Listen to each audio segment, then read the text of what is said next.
महाराणा प्रताप की जय श्री राम। जय जय श्री राम। वीरों की धरती पर वीर शिरोमणि महाराणा प्रताप की मूर्ति के अनावरण कार्यक्रम और जनपद जौनपुर को लगभग 900 करोड़ रुपए की परियोजनाओं के लोकार्पण और शिलान्यास के आज के इस कार्यक्रम में मंच पर उपस्थित उत्तर प्रदेश सरकार में मेरे सहयोगी मंत्री, यहां के स्थानीय विधायक श्री गिरीश चंद्र यादव जी,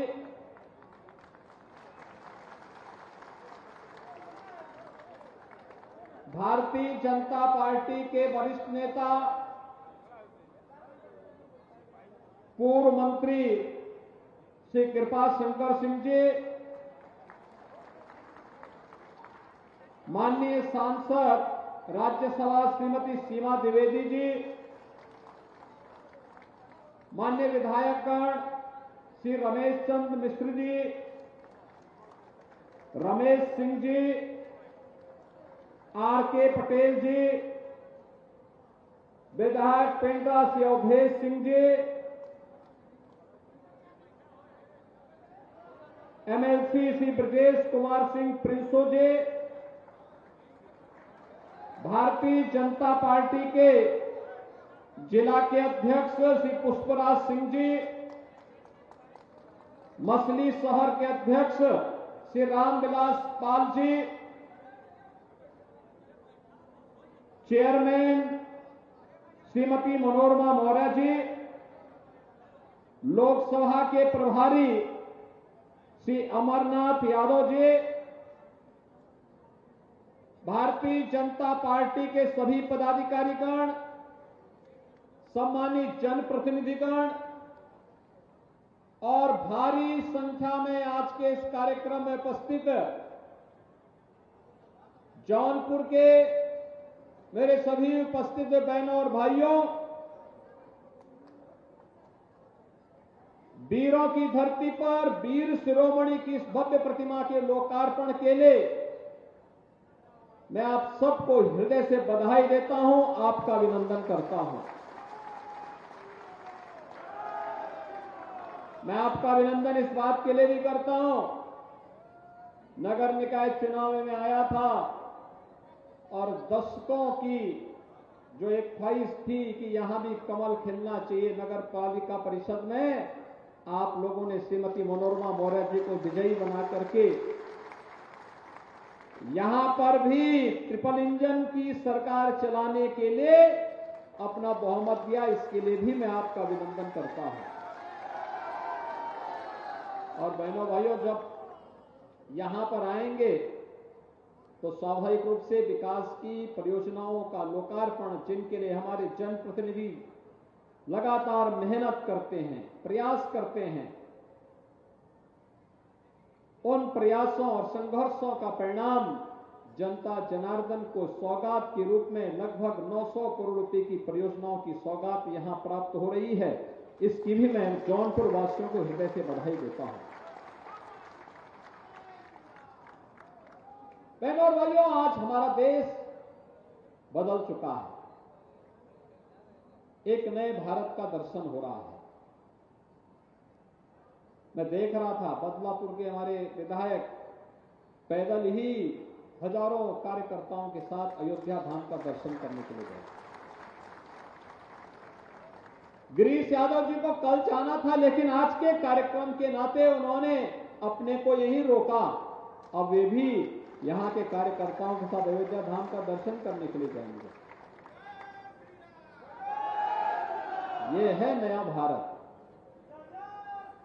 याद करिए, पहले जय श्री राम का नारा लगाने पर लाठियां बरसती थी और अब दुनिया जय श्री राम का दर्शन करने के लिए अयोध्या धाम पधार रही है। नया भारत। आपकी आस्था का भी सम्मान है और साथ साथ आपने देखा होगा मंच पर मोदी जी की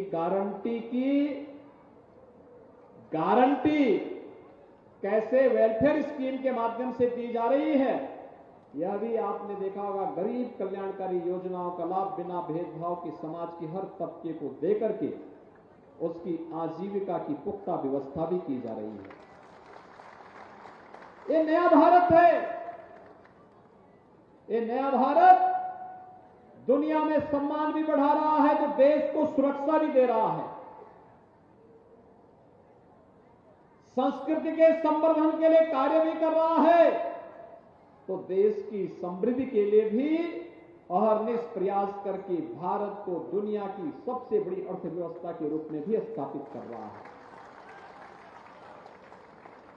बहनों और भाइयों, प्रधानमंत्री मोदी जी ने देश की आजादी के अमृत महोत्सव पर्व पर एक ही बात कही थी। 75 वर्ष की यात्रा हमारे देश ने पूरी की है आजादी की। अब लक्ष्य क्या होना है?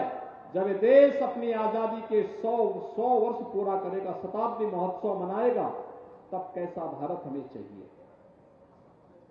तब हमारे सामने एक सपना होना चाहिए आज कि जिसको हम 25 वर्षों के अंदर एक रोड मैप के रूप में आगे बढ़ा सकें, और वो होगा विकसित भारत का। विकसित भारत, विकसित भारत। और विकसित भारत के लिए पंच प्रण का एक संकल्प प्रधानमंत्री मोदी जी ने प्रत्येक नागरिक को दिया था। बहनों भाइयों, उसमें गुलामी के अंश को सर्वथा समाप्त करने का भी एक संकल्प है। और महाराणा प्रताप देश में गुलामी की जंजीरों को तोड़ने वाले एक महानायक के रूप में हैं। याद करिए, उन्होंने जाति मत मजहब से ऊपर उठ करके उन्होंने एक ही बात कही थी, सब कुछ होगा, घास की रोटी खाऊंगा, लेकिन विदेशी हुकूमत के सामने शीश नहीं झुकाऊंगा। अपने स्वाभिमान के साथ सौदेबाजी नहीं होने दूंगा। इसके लिए लड़ते रहे। अकबर उस समय के बड़ी सेना के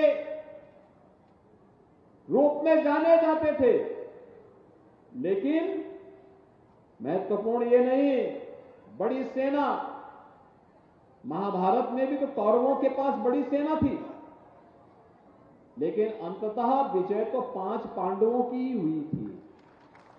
ऐसे ही महाराणा प्रताप ने भी संकल्प लिया था, मैं इस विदेशी आक्रांता के सामने अपने स्वाभिमान को गिरवी नहीं रखूंगा, और इसके लिए उसके खिलाफ लड़ते रहे। और अपने जीवन में ही उन्होंने वे सभी दुर्ग और किले वापस ले लिए थे जो अकबर ने छल से, छद्म से, युद्ध से महाराणा प्रताप से छीनने के प्रयास किए थे। महाराणा प्रताप ने अपने जीवन काल में ही युद्ध के माध्यम से उन्हें फिर से वापस लेकर के मेवाड़ के माध्यम से राष्ट्रीय स्वाभिमान का, राष्ट्रीय शौर्य का जो पताका फहराया था, आज भी सैकड़ों वर्षों के बाद उन्हीं स्मृतियों को जीवंत बना करके जब भी भारत के अंदर देश और स्वाभिमान की बात आती है, शौर्य और पराक्रम की बात आती है, हर भारतवासी के मन में महाराणा प्रताप का चित्र उभर करके सामने आता है। महाराणा प्रताप एक राष्ट्र नायक के रूप में, छत्रपति शिवाजी महाराज एक राष्ट्र नायक के रूप में, गुरु गोविंद सिंह जी महाराज एक महानायक के रूप में, झांसी की रानी लक्ष्मीबाई एक महानायिका के रूप में देशवासियों के सामने श्रद्धा के साथ हर भारतवासी इनका स्मरण करता है। और आज ये मेरा सौभाग्य है, जौनपुर की धरती यह परिश्रमी और पुरुषार्थी लोगों की धरती है। यहां पर लोगों ने अपनी मेहनत से, अपने परिश्रम से जौनपुर को एक पहचान दिलाई, और पहचान जो यहां पर थे परंपरा से, उन लोगों ने यहां की पहचान यहां के इत्र से भी और यहां की इमरती से भी दिलाई। जो यहां से बाहर गए, मुंबई गए, देश के अंदर अलग अलग क्षेत्रों में गए, उन्होंने वहां अपनी उद्यमशीलता के माध्यम से अपनी प्रतिभा का लोहा वहां मनवाया। और जो लोग किसी संस्थान में गए, वहां प्रतिष्ठित वैज्ञानिक बनकर के उन लोगों ने वहां भी अपनी पताका को पहनाने में कोई कोताही नहीं करते। हर एक क्षेत्र में यह जनपद तो बड़ा उर्वरा रहा है इस मामले में। आदि गंगा के रूप में मां गोमती का आशीर्वाद इसको प्राप्त होता रहा है। यहां के हस्तशिल्पी, यहां के कारीगर, यहां का हुनर और यहां की प्रतिभा, जब भी उसे अवसर मिला वह कभी चूका नहीं है, कभी नहीं चूका है। हमेशा उसने अपने आप को साबित किया है। और यही तो मोदी जी का यही संकल्प है। हम इन सबको, किसी को पीएम विश्वकर्मा के रूप में आगे बढ़ाने का कार्य हो रहा है, वेलफेयर स्कीम के माध्यम से आगे बढ़ाने का कार्य हो रहा है। और महाराणा प्रताप की प्रतिमा भी स्वदेश और स्वाभिमान का वही प्रतीक है जो हमें राष्ट्रवाद के मार्ग पर चलने की एक नई प्रेरणा प्रदान कर रहा है। आप मुझे एक बात बताइए कि अगर केंद्र और राज्य में ये डबल इंजन की भाजपा की सरकार नहीं होती तो क्या अयोध्या में भगवान राम का मंदिर बन गया होता क्या? ये और लोग बना पाते जो लोग आपके पास ताल ठोक करके आने का प्रयास कर रहे हैं। ये लोग तो लाठी डंडा बरसाते थे। काशी में काशी विश्वनाथ धाम बन पाता क्या?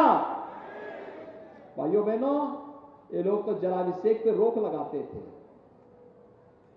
ये लोग अपमानित करते थे,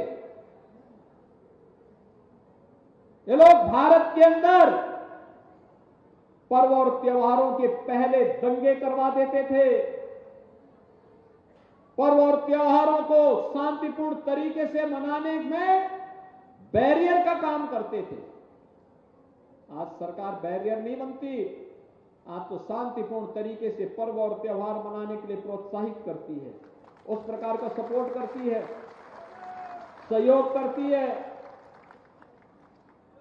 जहां पे कोई बड़ा आयोजन होता है वहां पे पुष्प वर्षा भी करती है, सुरक्षा की पुख्ता व्यवस्था भी करती है। और भाइयों बहनों, मैं आज इसीलिए आपसे कहने के लिए आया हूं, सुरक्षा के साथ खिलवाड़ करने की छूट नहीं देंगे, किसी को भी नहीं देंगे।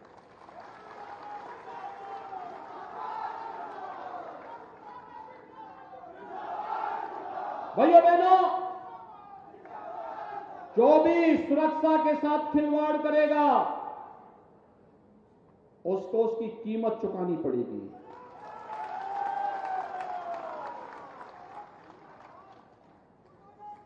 सुरक्षा का यह बेहतर वातावरण ही आज जौनपुर में 3300 करोड़ रुपए के निवेश करा रहा है। कोई सोचता था कि जौनपुर में भी कोई बड़े उद्योग आएंगे? आज निवेश आ रहा है, एसटीपी लग रही है, 4 लेन बन रहे हैं, रिंग रोड बन रही है, गोमती नदी में पुल बन रहे हैं, चौराहों का सुंदरीकरण हो रहा है, हर गरीब को राशन की सुविधा का लाभ मिल रहा है। 1 डिस्ट्रिक्ट 1 प्रोडक्ट में भी यहां के प्रोडक्ट को वैश्विक मान्यता दिलाने के कार्य को आगे बढ़ाया जा रहा है। हर घर में नल की योजना लागू हो रही है, शुद्ध पेयजल, हर गरीब को आयुष्मान भारत की सुविधा का लाभ और हर निराश्रित बालक को मुख्यमंत्री बाल सेवा योजना के साथ जोड़ने का कार्य हो रहा है। आपने देखा होगा कोरोना कालखंड में जो बच्चे, जिनके अभिभावक उस महामारी की चपेट में आ गए थे, उनके लिए सरकार ने पेंशन की व्यवस्था भी की है, उनके लिए लैपटॉप भी दे रही है, उनकी एजुकेशन की व्यवस्था भी कर रही है। श्रमिकों के बच्चों के लिए भी अटल आवासीय विद्यालय प्रारंभ किए गए हैं और अब हम हर जनपद में इस प्रकार के विद्यालय स्थापित करने जा रहे हैं। कोई सोचता था गरीब को स्वास्थ्य की सुविधा मिल पाएगी, लेकिन आज संभव हो पाया है। स्वर्गीय Umanath Singh government medical college आज निर्माण के अपने अंतिम चरणों में चल रहा है। भाइयों बहनों, जौनपुर में अपना मेडिकल कॉलेज हो, जौनपुर में विश्वविद्यालय अच्छे ढंग से काम करे, एक सपना था, आज हकीकत है। और यही डबल इंजन सरकार की ताकत है। उसी ताकत का एहसास कराने के लिए आपके पास हम लोग आए हैं, कहने के लिए आए हैं कि डबल इंजन सरकार स्पीड भी बढ़ाती है, आपके स्केल को स्किल के साथ बदलने का कार्य करके स्थानीय स्तर पर ही रोजगार सृजन के कार्यक्रम को आगे बढ़ाती है। और यह कार्यक्रम एक निरंतरता प्राप्त कर सके, इसको लेकर के ही आज हम सब यहां पर आए हैं। बहनों और भाइयों, प्रधानमंत्री मोदी जी के नेतृत्व में जिस नए भारत का हम दर्शन कर रहे हैं, विकसित भारत की परिकल्पना को साकार हम तब कर पाएंगे जब जनपद स्तर पर भी उस प्रकार का मंथन प्रारंभ हो। जनपद स्तर पर जिले के लिए कार्य योजना तैयार हो रही है, लेकिन जिला की छोटी इकाई ग्राम पंचायत है, नगर पंचायतें हैं, इनको भी तैयार होना होगा। ये भी आत्मनिर्भर बने, ये भी इस विकास की दौड़ के साथ सरपट दौड़ते हुए दिखाई दे। और जो भी सरपट दौड़ करके आत्मनिर्भरता के लक्ष्य को प्राप्त करेगा, वह विकसित भारत की परिकल्पना का सारथी माना जाएगा और वह इस अभियान का एक महत्वपूर्ण हिस्सा होगा। इसी के लिए आज हम सब आपके पास आए, आपसे कहने के लिए एक अवसर है हम सबके पास। हमारा देश दुनिया की एक बड़ी ताकत बने, हर भारतवासी का इस संकल्प होना चाहिए। मोदी जी इसी बात को लेकर कह रहे हैं, आत्मनिर्भरता का लक्ष्य प्राप्त करना, गुलामी के अंशों को समाप्त करना, अपने नागरिक कर्तव्यों को मानना, जाति पाति के आधार पर विभाजित करने वाले लोगों से पूरी तरह अपने को दूरी बनाए रखना। ये लोग जाति के नाम पर तो आते हैं, लेकिन अपने परिवार के बारे में ही सोचते रह जाते हैं, परिवार से उभर नहीं पाते। आपने देखा होगा पिछली सरकारें यही करती थी। हमें देश के बारे में सोचना है, समग्र समाज के बारे में सोचना है, और मोदी जी का यही संकल्प है, सबका साथ और सबके विकास का मंत्र इसी संकल्प को आगे बढ़ाने की कड़ी है। उसी कड़ी को आज आगे बढ़ाने के लिए एक तरफ राष्ट्रनायक वीर शिरोमणि महाराणा प्रताप की भव्य प्रतिमा का लोकार्पण, मैं धन्यवाद दूंगा समिति को भी, कृपाशंकर सिंह जी को भी, गिरीश यादव जी को भी, यहां के सभी जनप्रतिनिधियों को। इतनी भव्य प्रतिमा और कितना भव्य वहां पे चौराहा और पार्क बनाया गया है, यानी कितना भव्य बनाया गया। राष्ट्र नायकों के प्रति जब सम्मान का भाव होगा तो बहनों और भाइयों, दुनिया की कोई ताकत उस देश और उस समाज का बाल बांका नहीं कर पाएगी। भाइयों बहनों, राष्ट्र नायक महाराणा प्रताप के इस शौर्य और पराक्रम को इस जौनपुर के ही बगल में जनपद है मऊ, वहां के एक राष्ट्र कवि हुए श्याम नारायण पांडे जी ने ही हल्दी घाटी के माध्यम से दुनिया के सामने किस ओजपूर्ण तरीके से रखा था। जब पांडे जी अपने कवि सम्मेलनों के माध्यम से हल्दी घाटी का वाचन करते थे, पूरी जनता झूम उठती थी उसके साथ में। मैं इस अवसर पर उनको भी विनम्र श्रद्धांजलि अर्पित करता हूं, उनकी स्मृतियों को नमन करता हूं। ये वे महापुरुष हैं जिन्होंने जनता के साथ अपने आप को जोड़ करके भावनाओं का सम्मान किया, अपने शब्दों के माध्यम से उसको जीवंतता प्रदान की। और आज जौनपुर में हम लोग इन सभी कार्यक्रमों के साथ जुड़ते हुए आ रहे हैं। मुझे प्रसन्नता है कि यहां पर तमाम विकास के उन कार्यों को आगे बढ़ाने का काम किया और उन कार्यक्रमों को आगे बढ़ाने के साथ ही यहां पर विकास की जिन योजनाओं का लाभ यहां की जनता को प्राप्त हो रहा है, वे सड़क से भी हैं, पेयजल से भी जुड़ी हुई है, यहां के समग्र विकास से जुड़ी हुई वे परियोजनाएं हैं जिनका लाभ जौनपुर वासियों को प्राप्त होगा। और मैं आपको इस अवसर पर एक बात के लिए आश्वस्त करूंगा कि आज जो विकास का लाभ मिल रहा है बिना भेदभाव के मिल रहा है, सुरक्षा का एक बेहतर वातावरण करने का प्रयास किया गया है, निवेश और रोजगार की नई संभावनाओं को विकसित करने का कार्य आगे बढ़ाया गया है। यह तभी संभव हो पाया है जब मोदी जी के नेतृत्व में डबल इंजन की सरकार उनके मार्गदर्शन में तेजी के साथ आगे बढ़ने का काम कर रही है। और इसीलिए अब हमारा एक ही संकल्प होना चाहिए, एक ही संकल्प होना चाहिए 2024 का, अगले 2 महीने का एक ही संकल्प होना चाहिए हर जौनपुर वासी का, हर प्रदेशवासी का, कि फिर एक बार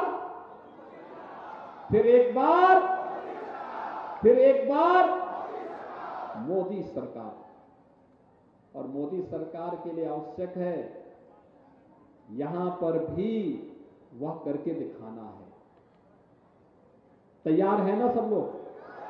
सभी लोग सहमत हैं? सभी लोग सहमत हैं? मोदी जी की सरकार के लिए घर घर कमल खिलाना होगा।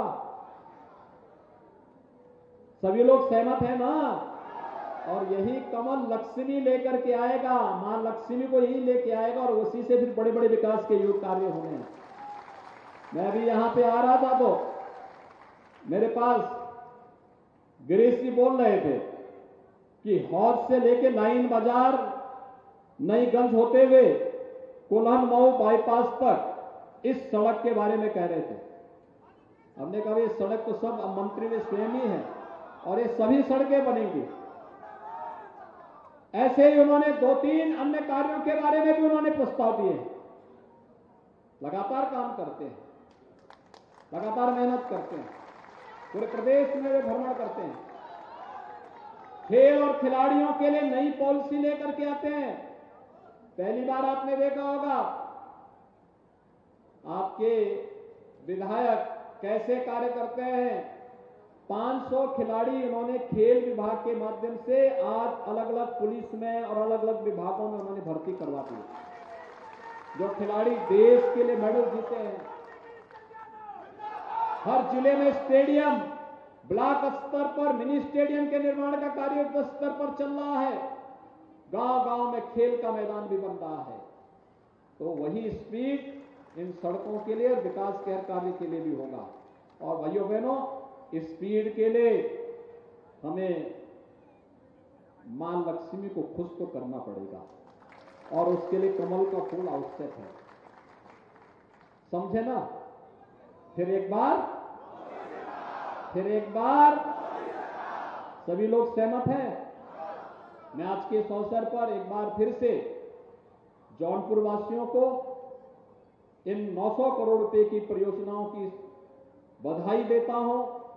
महाराणा प्रताप की भव्य प्रतिमा की स्थापना के लिए समिति और यहां के जनप्रतिनिधियों को, कृपाशंकर जी को, जिन्होंने संयोजन करके इस भव्य प्रतिमा को वहां पे स्थापित किया, इसके लिए उन सबका अभिनंदन करते हुए अपनी वाणी को यहीं पे विराम देता हूं।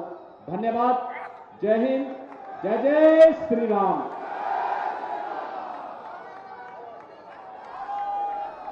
बहुत बहुत धन्यवाद माननीय मुख्यमंत्री। तो जौनपुर से आप सीएम योगी आदित्यनाथ को सुन रहे थे, जहां पर जौनपुर के दौरे पर थे आज सीएम योगी आदित्यनाथ और ऐसे में कई विकास परियोजनाओं का लोकार्पण और सलामी